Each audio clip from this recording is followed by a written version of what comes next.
Hello friends, मैं हूं कपिल गंभीर। आप देख रहे हैं कृधा प्रोडक्शंस। फ्रेंड्स, बीते दिनों में सुशांत के परिवार पर क्या गुजरी ये सिर्फ वही जानते हैं और इसलिए उन्होंने एक 9 पन्नों की चिट्ठी लिखी जिसमें यह बताया गया कि उनके साथ क्या कुछ हुआ बीते 9 दिनों में और क्यों धमकियां मिली उनके परिवार को। ये सब बताया सुशांत के परिवार ने। आपको दिखाते हैं सुशांत के परिवार की वो चिट्ठी जिसमें सारी बातें लिखी हैं सुशांत के परिवार ने। उनका दर्द साफ झलकेगा। आपको भी पढ़कर सुनाते हैं वो चिट्ठी सुशांत के परिवार की। आप भी सुनिए। शुरुआत होती है फिराक जलालपुरी की एक शेर से। तू इधर उधर की बात ना कर, ये बता कि काफिला क्यों लूटा। मुझे रहजनों से गिला नहीं, तेरी रहबरी का सवाल है। कुछ साल पहले की बात है। ना कोई सुशांत को जानता था ना उसके परिवार को। आज सुशांत की हत्या को लेकर करोड़ों लोग व्यथित हैं और सुशांत के परिवार पर चौतरफा हमला हो रहा है। गरज से कई फर्जी दोस्त भाई मामा बनकर अपनी अपनी हाँक रहे हैं। ऐसे में बताना जरूरी हो गया है कि आखिर परिवार होने का क्या मतलब है। सुशांत के माता पिता कमाकर खाने वाले लोग थे। उनके हंसते खेलते 5 बच्चे थे। उनकी परवरिश ठीक हो इसलिए 90 के दशक में गांव से शहर आ गए, रोटी कमाने और बच्चों को पढ़ाने में जुट गए। एक आम भारतीय माता पिता की तरह उन्होंने मुश्किलें खुद झेली, बच्चों को किसी बात की कमी ना होने दी। हौसले वाले थे सो कभी उनके सपनों पर पहरा नहीं लगाया है।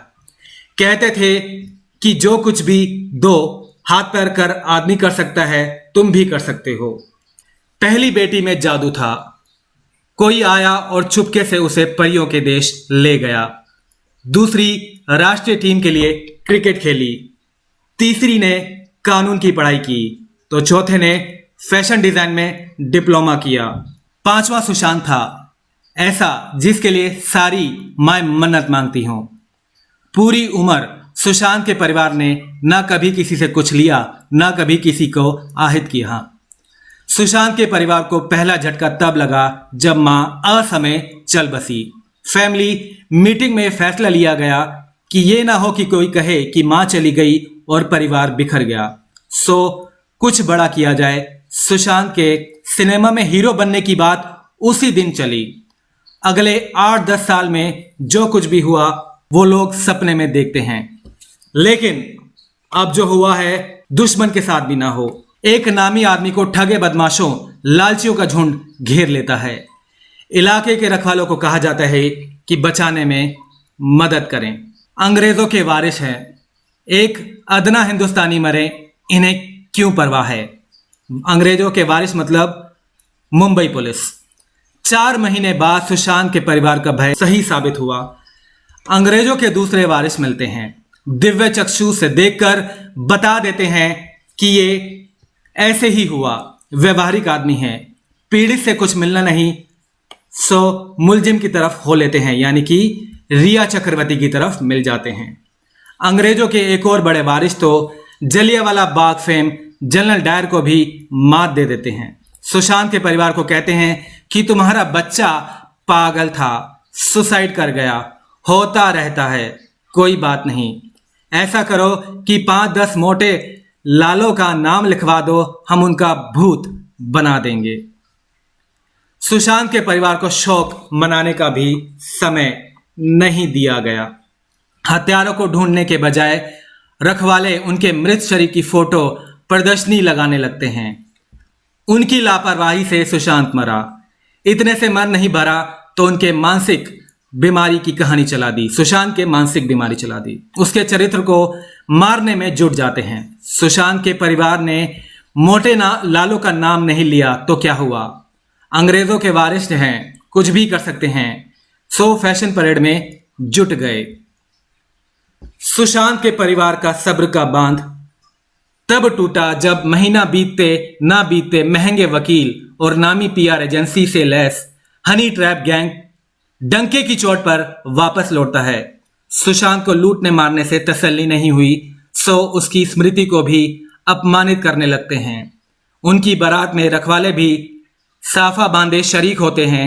सच्ची घटनाओं से प्रेरित उपन्यास गॉडफादर में उसके माफिया किरदार डॉन कॉर्लियोन ने कहा, अमेरिका एक सुंदर देश है, यहां कानून का राज चलता है।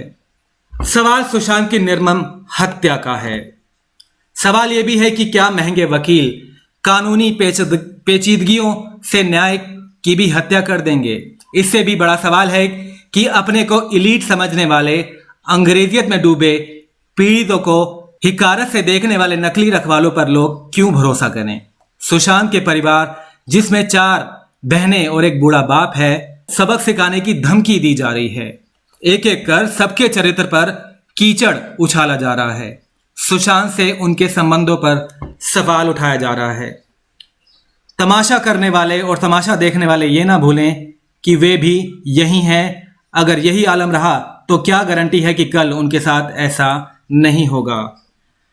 हम देश को उधर लेकर क्यों जा रहे हैं जहां अपने को जागीरदार समझने वाले अपने गुर्गे से मेहनत कशों को मरवा देते हैं और सुरक्षा के नाम पर तनख्वाह लेने वाले खुलेआम बेशर्मी से उनके साथ लग जाते हैं। तो सुना आपने परिवार का दर्द। इस चिट्ठी में आप साफ समझ सकते हैं कि क्या कुछ बीती सुशांत के परिवार वालों पर। आपको समझ में आ गया होगा इस 9 पन्ने की इस चिट्ठी में उनको धमकियां भी दी जा रही हैं। रिया आरोपी है, फिर भी उसे पनाह दी जा रही है, उसकी मदद की जा रही है। ये साफ झलक रहा है सुशांत के परिवार की चिट्ठी में। और उन लोगों पर भी सवाल उठाया है जो नकली सगे संबंधी बनकर टीवी पर भाषण दे रही हैं।